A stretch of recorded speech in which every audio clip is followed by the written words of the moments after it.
어느 목사님께서 사모님과 함께 성도의 가정을 신방하고 있었습니다. 한 곳을 지나가는데 그동안 주일 예배에 뜸하신 한 가정이 생각이 났어요.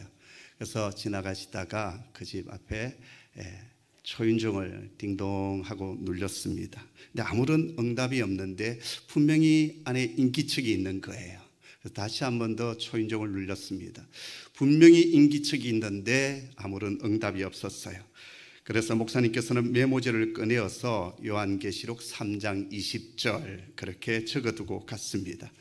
내가 문 밖에 서서 두드리노니 누구든지 내 음성을 듣고 문을 열면 나는 그에게로 들어가 그로 더불어 먹고 그는 나와 더불어 먹으리라. 그 말씀이었죠. 그리고 신방을 다 마치고 돌아오는 길에 그 집 앞을 지나가게 되었습니다. 메모해 놓은 것도 있고 궁금도 하잖아요. 그래서 가까이 가보았더니 이런 메모가 붙어 있었습니다. 창세기 3장 10절 내가 벗었으므로 두려워하여 숨었나이다. 샤워 중이었어요. 인간과 동물의 차이가 참 많이 있지만 그 중에 하나, 인간은 옷을 입고 다닌다라는 것입니다. 옷의 기능이 있습니다. 사람을 아름답게 하지요. 옷이 날개라고 하지 않습니까? 또 우리의 부끄러운 부분을 가려줍니다. 또 우리를 지켜줍니다. 보호의 기능이 이 옷 가운데 있습니다. 추위를 막아주지요. 연약한 우리의 살갗을 보호해 줍니다. 위험에서 우리를 보호해 주는 것이 옷의 기능입니다. 이렇게 우리의 몸을 아름답게 하고 약점을 감추고 우리의 몸을 보호하기 위하여 옷을 입고 있듯이 오늘 저와 여러분이 입고 다녀야 될 또 하나의 옷이 있습니다. 바로 영적인 옷입니다. 오늘 예수님께서 우리들에게 가르쳐주신 마지막 기도의 주제가 바로 우리 영혼의 옷, 보호의 옷을 입게 해 주옵소서라는 기도입니다. 그동안 우리는 주기도문을 통해서 우리 자신들을 위하여 주님께서 기도하라고 하셨어요. 그 첫 번째가 주님 우리에게 일용할 양식을 주시옵소서. 내 삶에 필요한 모든 것을 그날 꼭 채워 주옵소서. 이 기도는 우리 육신을 위한 기도입니다. 두 번째 기도가 뭐였습니까? 우리 영혼의 풍성함을 위하여 용서의 은혜, 속죄함의 은혜를 누리게 하여 주옵소서. 그 기도였습니다. 그리고 세 번째, 우리가 이 악한 세상에서 악에 물들지 아니하도록 두 가지 기도를 하라고 가르쳐 주십니다. 그것이 바로 우리로 시험에 들게 하지 마시고, 그 다음에 두 번째는 다만 악에서 구하여 주옵소서라는 기도입니다. 이것은 한마디로 우리의 영혼을 보호해 주시고 지켜달라고 하는 기도입니다. 여러분은 이 세상을 어떻게 바라보십니까? 유토피아, 낙원으로 바라보십니까? 성경은 공중의 근세 잡은 자들이 여전히 역사하는 세상으로 말씀하고 있습니다. 그천 화려한 것처럼 보입니다. 그러나 그 속을 들여다보면 소돔과 고모라와 같은 세상이 바로 우리가 살고 있는 이 세상이요, 그런 측면에서 바라본다면 이 세상은 영적 전쟁터와 같습니다. 겟세마네 동산에서 우리 주님께서 십자가를 지시기 전에 그 땀방울이 핏방울이 되도록 기도하시지 않습니까? 그런데 그 시각에 제자들은 깊이 잠들어 있었습니다. 주님은 기도하시다가 잠들어 있는 제자들에게 찾아오셔서 이렇게 말씀하십니다. 시험에 들지 않게 깨어 기도하라. 여러분, 우리가 살아가는 이 세상은 유혹과 시험에 지뢰밭입니다. 그래서 우리는 깨어 있어야 합니다. 영적인 전신갑주를 입고 영적 무장을 해 나가야 합니다. 그게 뭘까요? 기도입니다. 근데 여러분, 오늘 이 본문으로 들어가기 전에 먼저 정리해야 될 것이 하나 있습니다. 우리를 사랑하시는 하나님께서 당신의 자녀인 우리들에게 시험을 허락하신다라는 겁니다. 하나님께서 아예 시험 자체를 없애버리시든지 시험이 있다 할지라도 우리 믿음의 사람들에게는 그 시험을 아예 차단해 주시면 얼마나 좋겠습니까? 그런데 하나님은 그렇게 하시지 아니하시고 당신의 사랑하는 자녀들에게 갖가지 시험을 노출되게 하시고 직면하게 하시고 때로는 그 더 적극적으로 당신의 자녀를 그 시험의 한복판으로 밀어 넣으신다는 것입니다. 믿음이 좋으면 시험도 없고 고난이 없어야 되잖아요. 그런데 현실은 그렇지 않습니다. 그리고 성경도 그렇게 말씀하지 않습니다. 시편 34편 19절에 보면 의인은 고난이 많다라고 했어요. 의인이 고난이 많대요. 그러나 여러분, 고난 중에서도 시험 중에서도 우리가 하나 알아야 될 사실은 하나님은 당신의 사랑하는 그 자녀를 그 고난 속에 무한정 내버려 두시지 않는다라는 것입니다. 의인에게 고난이 많지만 여호와께서 그 모든 고난에서 건지시고 구원하여 주신다라고 성경은 약속하여 주십니다. 이게 우리의 소망이요 힘이 되는 겁니다. 자, 그렇다면 과연 시험이 뭐냐라는 것입니다. 신약 성경에서 시험은 페이라스모스라고 하는 단어를 쓰고 있습니다. 근데 이 페이라스모스라는 단어가 문맥 속에서 사용될 때 두 가지 뜻으로 사용된다라는 것입니다. 하나는 테스트, 트레이닝, 훈련의 의미가 들어있고, 또 하나는 템테이션, 유혹이라고 하는 뜻으로 이해될 수 있다라는 거예요. 페이라스모스 단어 하나는 똑같습니다. 시험이라는 단어인데 어떤 문맥에서는 이것이 훈련, 테스트적인 의미로 사용되어지고, 또 어떤 쪽에서는 유혹으로 사용된다라는 거예요. 그리고 또 어떤 곳에서는 이 두 가지 뜻이 동시에 들어있는 그러한 말씀도 있습니다. 그럼 그것을 어떻게 구분할 수 있느냐? 그것은 문맥 전체를 통해서 구분해야 합니다. 먼저 하나님께서 허락하시는 시험이 있습니다. 이 시험의 목적은 테스트, 트레이닝, 훈련이 목적입니다. 야고보서 1장 2절 4절 보면은 내 형제들아 너희가 여러 가지 시험을 당하거든 온전히 기쁘게 여기라. 이는 너희 믿음의 시련이 인내를 만들어내는 줄 알미니라. 인내를 온전히 이루라. 이는 너희로 온전하고 구비하여 조금도 부족함이 없는 사람으로 만들게 하신다라고 말씀하십니다. 하나님께서 허락하시는 시험의 목적은 파괴와 무너짐이 아닙니다. 우리를 훈련시켜서 성숙하게 만드는 데 하나님의 목적이 있습니다. 이 훈련을 잘 이기고 인내하면 하나님의 은혜의 복이 넘쳐나게 됩니다. 한 단계 성장하게 되어지고 그 다음 하나님의 놀라운 은혜를 입게 됩니다. 창세기 22장에 보면 하나님께서 아브라함에게 찾아오셔서 독자 이삭을 모리아산에 번제로 드리라 라고 하십니다. 그때 이삭의 나이가 학자들은 대략 한 20대 초반으로 봅니다. 인간적으로 볼 때 결혼도 해야 되고요, 그리고 손자도 낳아서 그 기쁨을 누려야 될 시기입니다. 하나밖에 없는 독자입니다. 근데 그 이삭을 번제로 바치라는 거예요. 이건 아브라함에게 엄청난 시험이었습니다. 그러나 아브라함에게는 믿음이 있었습니다. 히브리서에 보면 아브라함에게 있었던 믿음이 두 가지였는데요, 없는 것을 있는 것으로 만드시는 하나님을 믿었다라고 했습니다. 바로 창조주 하나님을 믿었다라는 것입니다. 두 번째, 죽은 자를 다시 살리시는 부활의 하나님을 히브리서는 아브라함이 가지고 있었다라고 증거하고 있습니다. 아브라함에게는 없는 것을 있는 것으로 만드시는 하나님, 죽은 자를 다시 살리시는 그 부활의 하나님을 믿었습니다. 그리고 그 믿음으로 이 시험을 통과해 갑니다. 이 시험이 끝났을 때 하나님께서 어떻게 말씀하십니까? 창세기 22장 12절 이하에 보면 사자가 이르되 그 아이에게 내 손을 대지 말라. 그에게 아무 일도 하지 말라. 내가 내 아들 내 독자까지도 내게 아끼지 아니하였으니 내가 이제야 네가 하나님을 경외하는 줄을 아노라 라고 했습니다. 그리고 나서 17절에 이런 축복을 합니다. 내가 내게 큰 복을 주고 내 씨가 크게 번성하여 하늘의 별과 같고 바닷가의 모래 같게 하리니 내 씨가 그 대적의 성문을 차지하리라. 18절은 이렇게 말씀합니다. 또 내 씨로 말미암아 천하 만민이 복을 받으리니 이는 내가 나의 말을 준행하였음이니라 하셨다 하니라.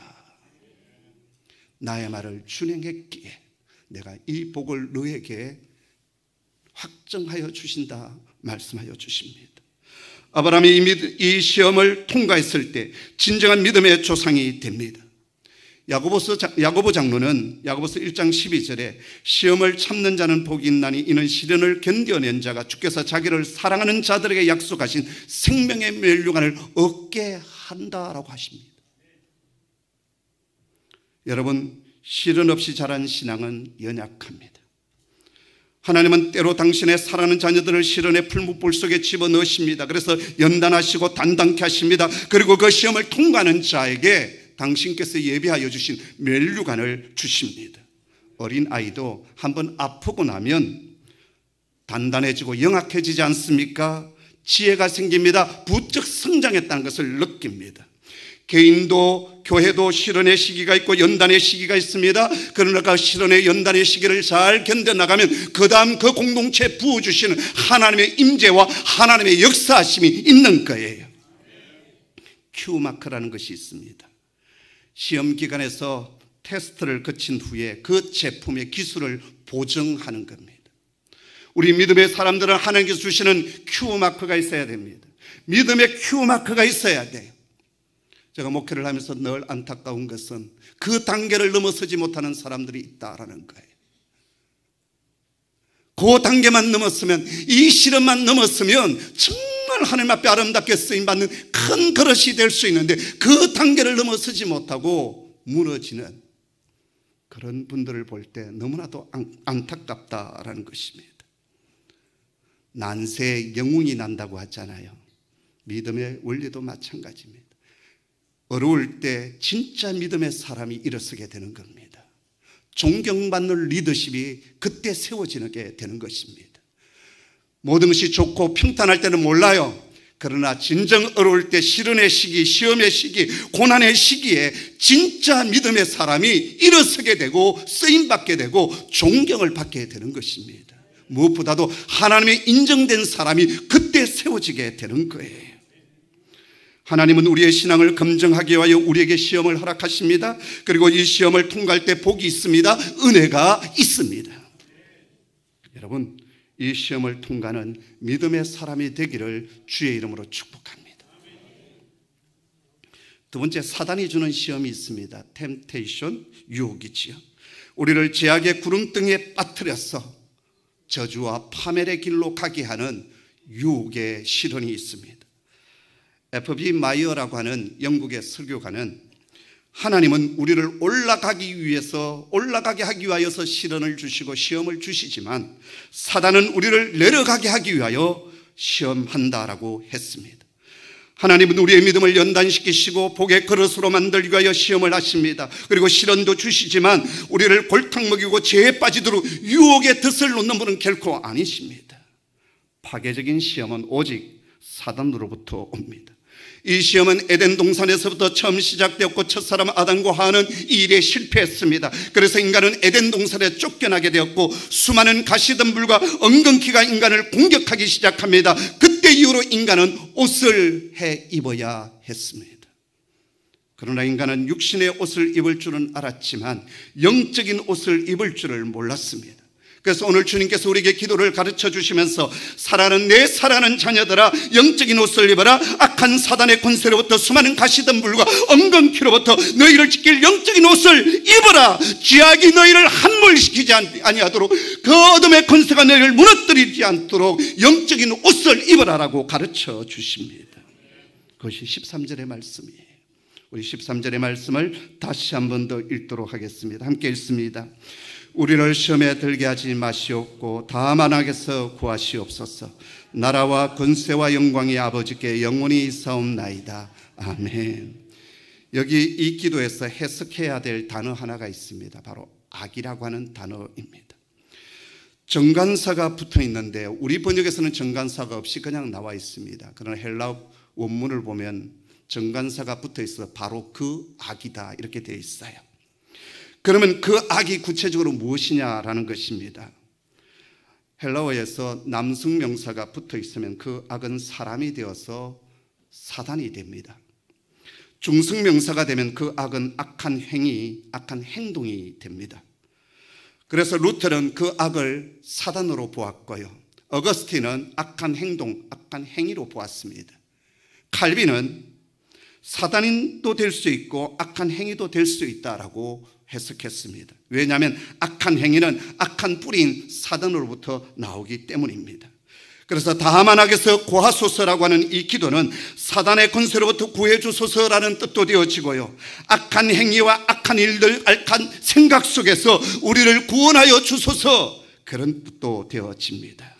여러분, 우리가 이 기도를 들을 때 사단의 권세로부터 구원받는 은혜가 있기를 축복합니다. 뿐만 아니라 악한 행동과 악한 일들 속에서 하나님이 기뻐하지 않는 생각들 속에서 빠져나오고 일어서는 축복이 있기를 간절히 소원합니다. 그런데 오늘 이 기도를 가만히 묵상해 보면 우리의 연약함을 아시는 주님의 마음이 담겨져 있음을 우리가 알 수 있습니다. 먼저 우리를 시험에 들게 하지 마옵소서 그렇게 기도하지 않습니까? 그런데 우리가 어떻습니까? 연약하잖아요. 기도는 그렇게 하지만 시험에 들지 말아야 되겠다고 했지만 하루에도 수없이 시험에 들고 넘어지지 않습니까? 마음이 평안했다가도 누군가로부터 부정적인 얘기 조금 들으면 금방 시험에 들고 엎드러지는 것이 우리들의 모습입니다. 그때 우리가 어떻게 해야 합니까? 하나님, 이 악에서 구원하여 주옵소서. 이 사단의 시험에서 내가 벗어나게 하옵소서. 이 잘못된 생각에서 빨리 벗어나 일어서게 하여 주옵소서. 이렇게 기도하셔야 합니다. 빨리 그곳에서 벗어나오셔야 돼요. 기도는 이렇게 해놓고 여전히 시험에 빠져 있고 여전히 무너져 있고 여전히 그 부정적인 것에 사로잡혀서 묵상만 하고 있다면 그 사람은 정말 두렁청한 사람이에요. 이건 제주도 말인데요, 멍청한 사람이다 그런 겁니다. 자, 그렇다면 우리에게 찾아와 시험 유혹을 주는 사단의 전략은 무엇일까요? 태초일에 사단이 즐겨 사용하는 세 가지 무기가 있습니다. 요한일서 2장 15절 16절에 그 사단이 즐겨 사용하는 무기가 나오는데요, 우리 한번 같이 읽어보도록 하겠습니다. 함께 읽죠. 시작. 이 세상이나 세상에 있는 것들을 사랑하지 말라. 누구든지 세상을 사랑하면 아버지의 사랑이 그 안에 있지 아니하니 이는 세상에 있는 모든 것이 육신의 정욕과 안목의 정욕과 이생의 자랑이니 다 아버지께로부터 온 것이 아니요 세상으로부터 온 것이라. 아멘. 여기 보면 우리 인간을 무너뜨리는 사단의 세 가지 전략이 있습니다. 첫째는 육신의 정욕이고요, 둘째는 안목의 정욕이고, 세 번째가 이생의 자랑입니다. 에덴 동산에서 그리고 역사 속에서 지금도 우리를 무너뜨리는 사단의 공격은 이 세 가지예요. 첫사람 아담과 하와가 선악을 알게 하는 나무 열매를 보았을 때 먹음직했다라고 했습니다. 육신의 정욕이었죠. 보암직했다라고 했습니다. 안목의 정욕이었어요. 지혜롭게 할 만큼 탐스러웠습니다. 이생의 자랑이었습니다. 결국 첫사람 아담과 하와는 바로 이 육신의 정욕, 안목의 정욕, 이생의 자랑에 빠져 실패하고 말았습니다. 그러나 우리 주 예수 그리스도 두 번째 아담이신 주님은 어떻게 하셨습니까? 이 시험에서 승리하셨어요. 40일 동안 광야에서 시험을 당하셨을 때 사단은 찾아와서 그 들판 유대 광야에 널려있는 돌덩어리를 가리키면서 이 돌들로 떡덩이가 되게 하라라고 했습니다. 육신의 정욕이었죠. 그때 예수님은 어떻게 말씀하십니까? 사람이 떡으로만 사는 것이 아니요 하나님의 말씀으로 사는 것이다. 말씀으로 승리하셨어요. 그 다음에 이 사단이 예수님을 높은 산에 데리고 올라가서 천하만국의 모든 영광을 보여줍니다. 안목의 정욕이었죠. 나에게 절을 하면 이것을 너에게 주겠다. 그때 주 너희 하나님만 경배하라 라고 했습니다. 세 번째 유혹이 뭐였습니까? 성전 꼭대기에서 뛰어내려라. 그러면 네가 하나님의 아들됨이 증명되지 않겠느냐. 바로 이생의 자랑이었습니다. 그때 주 너희 하나님을 시험하지 말라라고 주님의 말씀, 하나님의 말씀으로, 기록된 말씀으로 주님은 승리하셨습니다. 주님은 이 시험에서 승리하시고 이제 공생의 사역을 비로소 시작하십니다. 오늘 우리에게도 동일한 유혹이 있습니다. 육신의 정욕이 있죠. 돈의 유혹이 있습니다. 롯의 아내는 멸망당하는 소돔과 고모라의 그 모아놓았던 것들을 뒤돌아보다가 소금 기둥이 되고 말았습니다. 아간은 여리고성 전투에서 신할산 외투 한 벌과 은 200세겔과 50세겔의 금덩이 하나를 자신의 장막 밑에 숨겨놓았다가 결국 아골 골짜기에 던짐을 당하는 비참한 사람이 되고 말았습니다. 다들 육신의 정욕에 무너졌던 것이지요. 안목의 정욕이 있습니다. 성의 유혹이 오늘도 우리를 괴롭히고 우리를 공격합니다.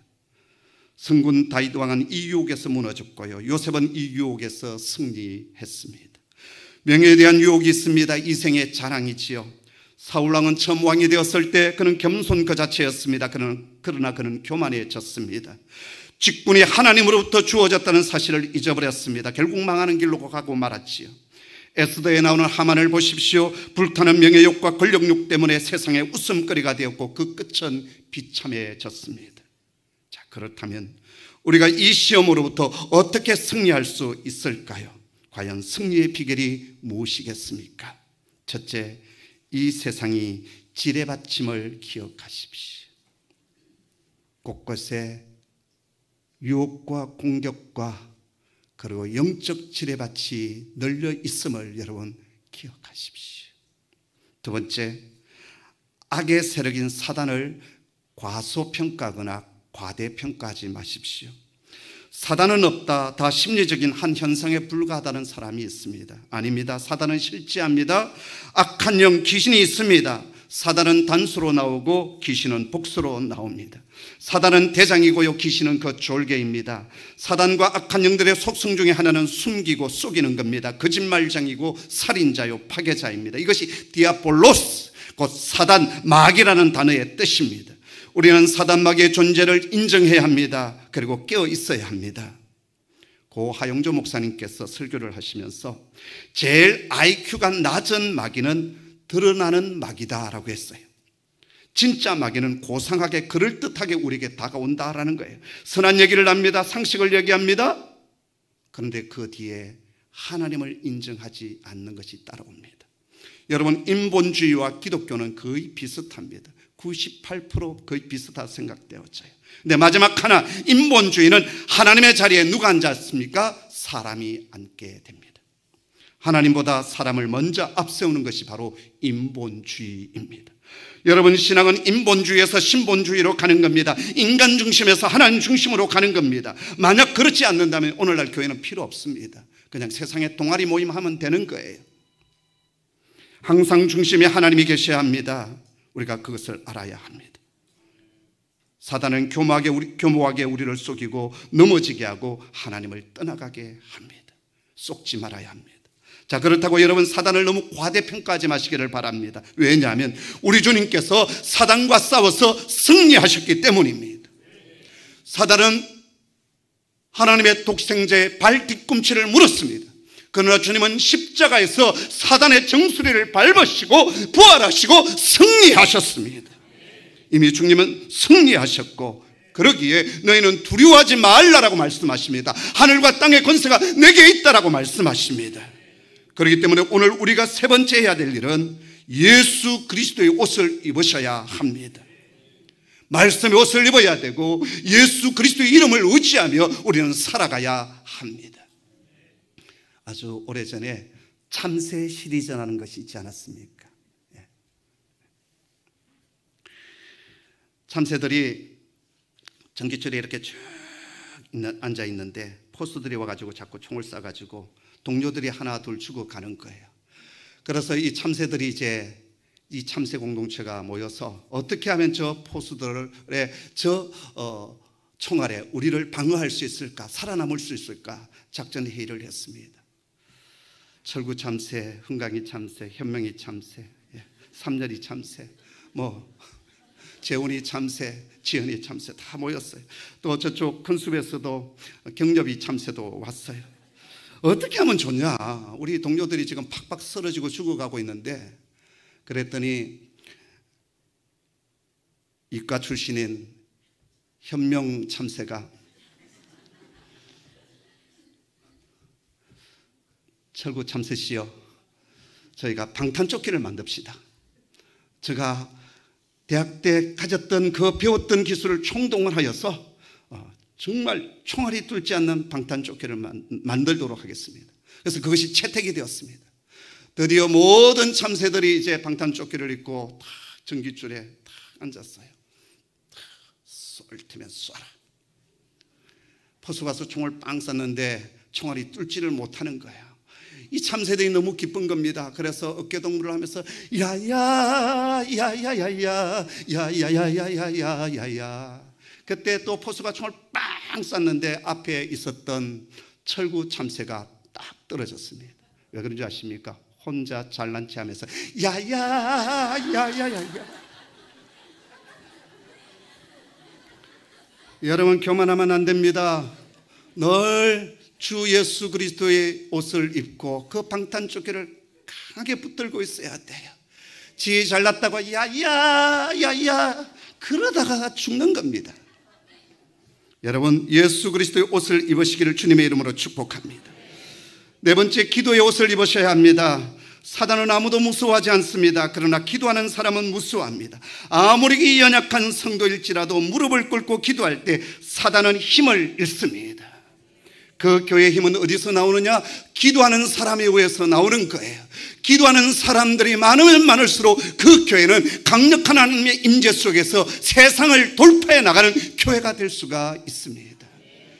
그런 의미에서 우리 교회의 모든 중직들, 리더십들은 기도하는 자들이 되셔야 합니다. 우리 교회는 주일 예배 드리고 주일 저녁 예배가 없습니다. 오후 예배도 없고 그리고 수요 예배도 없습니다. 근데 금요 기도회가 있습니다. 우리 교회 공적인 예배 모임은 주일 예배와 금요 기도회예요. 새벽 기도회가 있고 저녁 기도회가 있습니다. 우리 교회 리더십들은 기도의 자리에 나오셔야 합니다. 무엇보다도 우리 교회 장로님들은 기도하시는 분들이셔야 합니다. 물론 개인적인 기도를 하시지요. 그러나 금요 기도에 나오셔야 돼요. 왜요? 리더는 앞장서는 자이기 때문입니다. 기도하는 일, 영적 싸움의 최일선에 서 주셔야 돼요. 그리고 장로님들은 모든 삶에 있어서 모델이 되어 주셔야 합니다. 기도하는 일, 예배 드리는 일, 헌금하는 일, 그리고 헌신하는 일들 모델이 되어 주셔야 돼요. 저는 성도들로부터 곧잘 그런 얘기를 듣습니다. 왜 우리 교회는 장로님들은 금요 시간에 기도하지 않지요? 많이 바쁘시잖아요. 힘드시잖아요. 남성들이 얼마나 힘든데요. 제가 그렇게 얘기합니다. 그러나 그것도 한두 번이지요. 왜 기도해야 합니까? 성도의 기본기가 기도이기 때문에 그렇습니다. 무엇보다도 왜 금요 기도에 나오셔야 합니까? 성도의 아픔, 교회의 기도의 제목들, 열방과 민족을 위한 그리고 선교지를 위한 합심의 기도가 이 시간에 드려지기 때문에 그렇습니다. 공적인 기도의 시간 리더는 나오셔야 합니다. 오순절 마가의 다락방에 모든 리더십들이 함께 모여 기도할 때 성령 강림의 역사가 일어났습니다. 저는 우리 공동체 앞에 얘기합니다. 앞으로 우리 교회 세워질 장로님들은 금요 기도에 나오시는 분이어야 합니다. 기도하지 않는 분, 그리고 온 교회가 공동체적인 기도를 함께 드리는데 그 기도의 자리에 나오지 않으면서 교회 정책을 결정할 수가 없습니다. 그냥 딴 소리가 나오는 거죠. 딴 얘기가 나오는 거죠. 그렇지 않습니까? 요즘 금요 기도에 청소년 아이들이 참 많이 출석을 하고 있습니다. 제가 이재훈 목사님으로부터 얘기를 들었는데요. 우리 아이들이 그 금요 기도의 시간이 학원에서 자율학습을 하는 시간이래요. 한 10시까지 자율학습을 하고 이제 돌아와야 되는데 이 아이들이 금요 기도에 나오기 위해서 어떻게 하느냐? 9시 전에 자신들이 풀어야 될 문제들, 자신이 공부해야 될 것들을 다 빨리 집중해서 하고 그리고 온다라는 거예요. 대단하지 않습니까? 또 보니까는 우리 청소년 아이들이 요즘 공부하는 웹이 있는가 봐요. 단체로 그 방에 들어가면 이제 그 앱을 켜놓으면 카카오톡이나 카톡이나 그 다음에 또 뭐 전화라든지 그 다음에 뭐 하여튼 메모라든지 이런 것들이 다 차단이 되는가 봐요. 그리고 이제 지금 공부를 하고 있는 시간이 얼마나 되는지까지 쭉 나오는가 봐요. 그래서 이재훈 목사님도 그곳에 들어가서 애들이 언제까지 공부하냐 보는 거예요. 그것이 이제 이렇게 불이 켜져 있으면 이 아이는 지금 잠시 쉬는 시간이구나. 보면 아이들이 1시간, 1시, 뭐 1시 반까지 공부를 하고 그때 이제 다시 그 웹에서 나가면 이제 잠자리에 들어갔구나. 우리 아이들이 예배하는 일, 기도하는 일에 앞장서고 있습니다. 그러면서 제가 늘 강조해요. 공부 열심히 해야 된다. 그리고 한 아이에게는 제가 계속 얘기했어요. 너 성적표 가져와야 된다, 목사님한테. 그 아이가요, 새벽 1시 반까지 공부를 한대요. 아이들이 그렇게 하고 있습니다. 어른들이 부끄럽지 않습니까? 목사인 우리가 부끄럽지 않습니까? 장로인 우리가 부끄럽지 않습니까? 안수 집사 권사님들이 부끄럽지 않습니까? 저 아이들을 축복하고 기도해 줘야 되는데, 그 아이들의 나라와 민족과 교회를 위하여 합심하여 기도하는데 우리 어른 세대들은 뭘 하고 있느냐라는 거예요. 그 시간에 어디에 있습니까? 이제 일퇴의 일과는 다 끝나지 않았습니까? 물론 피곤하죠. 그러나 여러분, 저라도 기도의 자리에 오셔서 주시길 바랍니다. 주무시더라도 기도의 자리에 오셔서 주무셔요. 여러분, 기도하는 사람들이 되셔야 돼요. 다섯 번째, 여러분, 깨끗한 삶을 살아가시길 바랍니다. 사단은 우리의 약점을 너무나도 잘 알고 있습니다. 그리고 그 약점을 사단은 공격합니다. 그렇기 때문에 그 약점을 노출시키지 말아야 돼요. 정결한 삶을 사셔야 합니다. 여섯 번째, 분명한 목표가 있어야 합니다. 시험은 목표가 불분명할 때 일어나게 되고 찾아옵니다. 표대가 분명하면 흔들리지 않습니다. 비전이 분명하면 그 비전 때문에 시험이 오더라도 뚫고 나가게 되어져 있습니다. 사도 바울은 표대를 향하여 그리스도 예수 안에서 하나님의 위에 부르신 부름의 상을 향하여 쫓아가노라라고 했습니다. 우리는 그 부름의 상을 향하여 쫓아가야 돼요. 그게 안 되니까 무너지고 쓰러지고 시험 들고 그런 것 아니겠습니까? 여러분 자신은 절대 믿을 게 못 돼요. 우리 자신은 믿을 게 못 됩니다. 그리고 우리 기준이 내가 되어서는 아니 됩니다. 우리의 표대, 우리의 기준은 예수 그리스도, 그분이 우리의 기준이 되어야 합니다. 그리고 그분을 따라가셔야 합니다. 그럴 때 우리는 어떤 시련들, 어떤 시험으로부터 승리하는 하나님의 사람들 될 수 있고, 하나님의 임재와 축복을 누려나가는 하나님의 위대한 그릇들이 될 수가 있습니다. 기도하겠습니다. 아버지 하나님, 영적 지뢰밭과 같은 전쟁터와 같은 이 세상을 저희가 살아갑니다. 우리의 힘과 능력으로는 도저히 이길 수가 없습니다. 오직 예수 그리스도의 옷을 입는 저희들 되게 하여 주옵소서. 하늘의 권세가 우리 속에 임해야 되겠습니다. 갖가지 시험과 유혹이 우리를 무너뜨리게 하지만 다시 말씀 안에서 일어나게 하여 주시고, 기도하면서 일어나게 하여 주시옵소서. 어둠의 권세의 모든 궤계는 무너질지어다. 그리고 믿음의 용사들은 주 안에서 일어나는 역사가 있게 하여 주옵소서. 예수님의 이름으로 기도하옵나이다. 아멘.